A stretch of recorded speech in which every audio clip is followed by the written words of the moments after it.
Delmarva Almanac presents Arts and Times, the Eastern Shore's quarterly arts magazine and community calendar. Matt Dove is a painter who also creates furniture from recycled wood and other materials. I guess what I focus on as far as my artwork is reclaimed or salvaged materials, any medium, whatever I see, I'll keep and store, and it generally finds a place or some sort of use in creating a piece, even down to antique car paints from thrift stores or yard sales to using burlap material from old tents to recreate canvases, pallet wood, antique woods from the area. I build a lot of stuff. Matt is self-taught but comes from a creative family. His mother was a painter and his father was a builder, so Matt grew up with tools in his hands. I had a lot of creative people around me that pushed me from the time that I can remember to do artwork. They recognized it and embraced it. I think I always knew it was there. I was confident in the fact that I could create and make things that I wanted to make. So in a weird way, I guess I was confident in the fact that I knew I had creative abilities as far back as I can remember. It wasn't an issue of whether I could do something or not. It was just the drive to do it. Matt also had a very successful career as a competitive skateboarder. He has followed a logical progression from skater to artist. Both endeavors require looking at the world with a highly personal perspective. Skateboarding embraces self-confidence, creativity, individuality, and at the same time athleticism. And then the whole culture, like I said, is surrounded by a lot of poppy imagery. I grew up with skateboard graphics that I rode as a child on skateboards that I could only wish I could draw like that or come up with that, and it was just really inspirational. And the act of skateboarding itself, the best skateboarders you see are really individual. They come up with their own tricks. They have a different style. You can have somebody that's a great skateboarder that can do everything, but they don't necessarily stand out.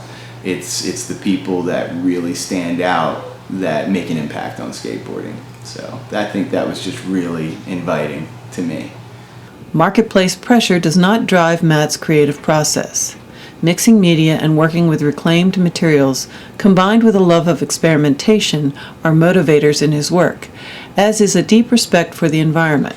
I love animals. I love wildlife. I've always been influenced by the natural world, which is, I think that develops my style, combining a hard-edged commercial aspect of these poppy graphics with the natural world, the soft natural movement, and that together, I think creates just my original style. It's interesting. Sometimes I will struggle with a piece.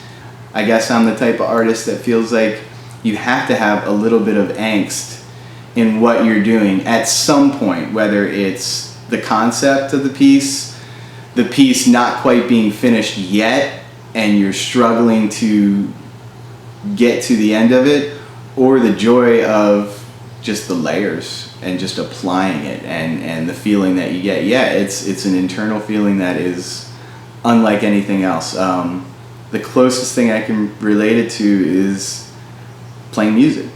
If you play music, there is nothing like playing music. It's something that comes from the inside, and when you're done, you're exhausted and excited at the same time. It's really hard to describe, and I like that it's hard to describe, because then it's not teachable.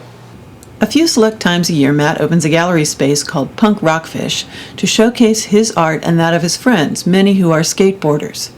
Last year, they held a show in the Berlin Ice Plant to coincide with the Dew Tour competition in Ocean City. These shows are by invitation and are often organized around one idea. Our shows are very loose. The interpretation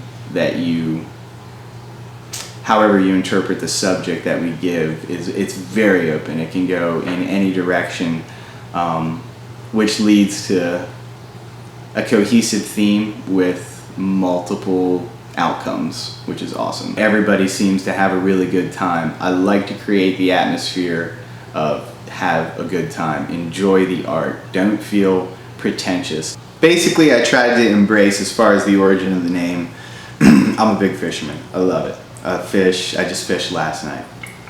Wind's blowing 15 to 20 miles an hour on the bridge and you're fighting striper, having a great time, living off the land, being by yourself, really embracing sort of the culture of Ocean City. They also have this other influence that's a little bit edgier, that's a little bit more, for lack of a better word, punk rock. They challenge, but also they embrace this natural lifestyle. And I think it's a dynamic that's really cool, interesting, makes an interesting individual.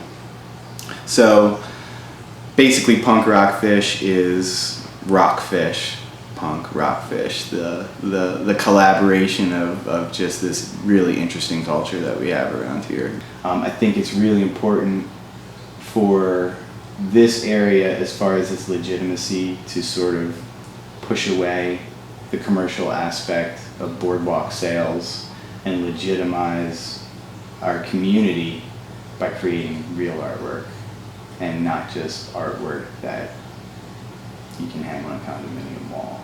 If you do hang it on a condominium wall, it makes people think.